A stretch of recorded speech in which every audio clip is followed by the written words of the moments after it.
You know I don't talk about The Voice that much on this show. Why? Because there's 23 other hours in the day that do talk about it, and I know sometimes it can become a little boring, but there is one exception, and that exception is always to talk to Senator Jacinta Nampijinpa Price of the CLP in the Northern Territory, and the rockstar joins us right now.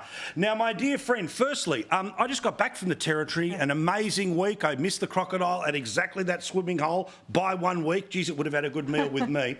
But I did spend a couple of days in Alice Springs. Firstly, way colder than I've ever experienced in Alice, but I did have that experience where during the day and at night I just decided to drive myself a few k's out and go and have a look at the communities.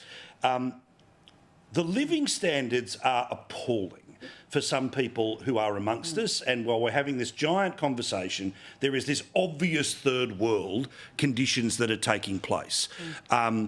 If you show them on TV, the issue becomes about, you know, poverty, porn and all the rest of it. But the stuff that I saw in 2023 was outrageous, and no one can tell me that throwing more bureaucrats at it will ever change it. No, that's exactly right, Paul. You know, you probably would have seen the state of perhaps some of the town camps that are situated around Alice Springs. You know, there is a council, a Tungunjira council, that is responsible and funded to take care of some of those all of those town camps, actually. Unfortunately, they are still at the standard that they are at. You know, there was an effort some years ago to bring those up to a standard where there was a lot of civil works done, drainage, street naming and those sorts of things. But I probably didn't go far enough to support some of those communities, but certainly those that are responsible for the upkeep of some of those town camps should be held responsible for the current condition of those places. And there are some who wanted to allow alcohol back in those places, which, as you can see, why would you want to allow for alcohol back in places where there are some children, you know, our most vulnerable kids live in those town camps and the conditions are pretty rough as it is, but adding alcohol to the mix absolutely makes it even worse. And I guess it's why I've, you know, I've still got a private senator's bill on the papers to do, you know, to work towards doing a better job in terms of alcohol restrictions throughout our communities.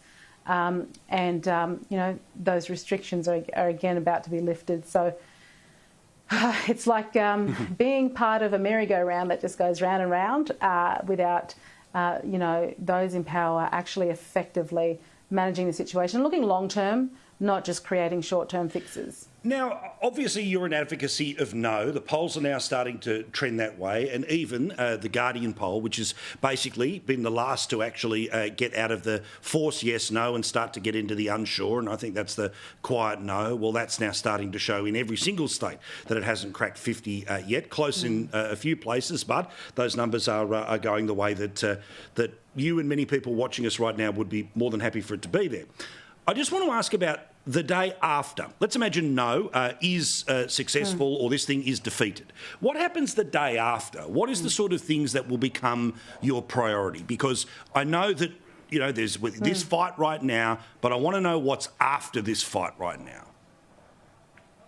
Sure. Well, you know, Paul, there are many community members across the country that have ideas for improving circumstances on the ground. Grassroots, we're talking grassroots individuals here. You know, again, I don't know how many times I've talked about the Yiparina School here in Alice Springs that takes care of our most marginalised kids, but they've got a proposal on the table.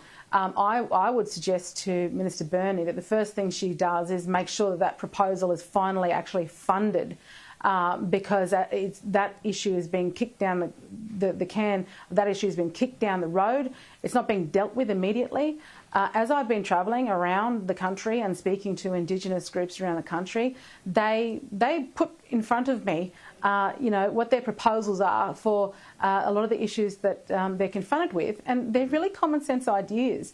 Their problem is they can't get a meeting with the Minister for Indigenous Australians because she travels to communities and speaks to bureaucracies as opposed to grassroots individuals. So I would be amplifying the voices of those individuals immediately afterward, and I'd continue to engage with them to fight and advocate on their behalf until such time as we have our federal election. And I would be fighting to ensure that we get back into power, because aside from ensuring that those voices are heard, I would be conducting a forensic audit into the billions of dollars that are spent on advancing Indigenous Australians year in, year out, and determining where it can be actually invested appropriately to produce outcomes, holding to account those who are misspending those funds, and actually doing a lot better than what we've done. I'd be untangling the mess that the Indigenous industry has become, as opposed to plonking some new entity over the top of it all. But you know what? I'd be encouraging Australians to get back to our shared Australian values, to be proud of who we are again, because so much damage would have occurred either way of the result of this referendum going forward.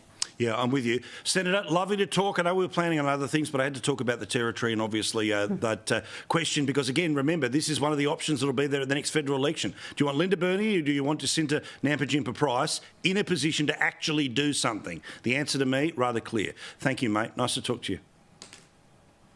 Thanks, Paul.